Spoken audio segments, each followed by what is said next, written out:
Big story tonight is something you'll only see here on Channel 12.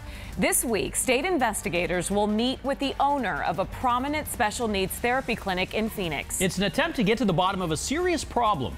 The clinic, which receives state funds, was not paying therapists for services. And it still owes an unknown number of therapists a lot of money. The problem's having a ripple effect on hardworking social workers who don't have the money to hire their own attorneys to fight these legal battles.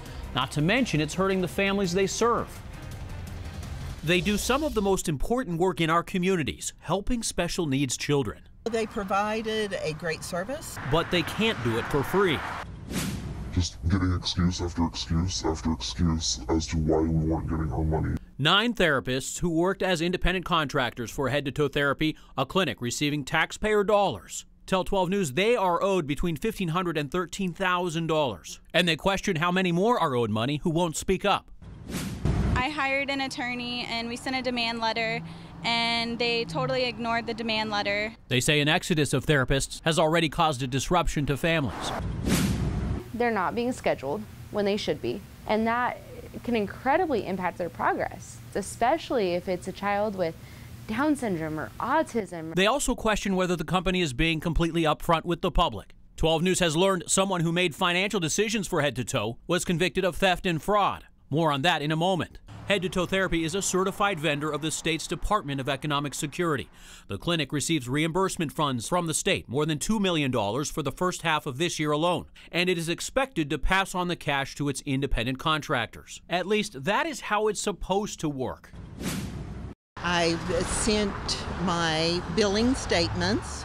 I have sent in all of my progress reports. I still haven't received full payment. Head to Toe owner BRIDGET O'Brien tells 12 News in a written statement these have been challenging times for Head to Toe. We look forward to closing this chapter and doing right by all. That there were a handful of therapists who received late payments. We are working hard to change a few to none. O'Brien blames several reasons for the turmoil, including a new billing system that did not work as well as anticipated and incomplete paperwork by contractors. That is something therapists dispute. O'Brien also stating, I was diagnosed with cancer, and while undergoing chemotherapy, I made some poor decisions with regard to hiring management and financial assistance.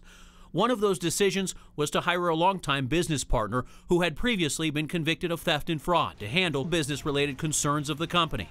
According to court records, Jack Mitri was convicted of felony theft in 2001 in Washington state, and in 2006, while Mitri was engaged to O'Brien, he was convicted and sentenced to prison for 2 counts of fraud in a scheme in which he attempted to steal up to $1 million from a company out of state. 2011 civil court records show O'Brien even accused Mitri of stealing from Head to Toe Therapy while he was a co-owner. Jack Mitri, this is Joe Dana with 12 News. We've tried to locate Mitri, leaving him messages, but we have not heard back from him. O'Brien's attorney tells 12 News, Mr. Mitri was not an employee of Head to Toe. His consulting firm provided services when Bridget got ill in April through September 2018. There is no evidence Mr. Mitri did anything improper. As DES investigates this private clinic that gets taxpayer dollars, facing questions about how it does business.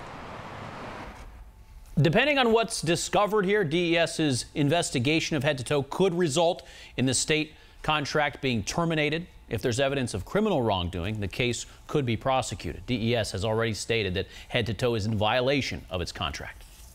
And do you have a story for the 12 News I-Team? You can email your idea to connect@12news.com. You can also reach out to us on Facebook and on Twitter.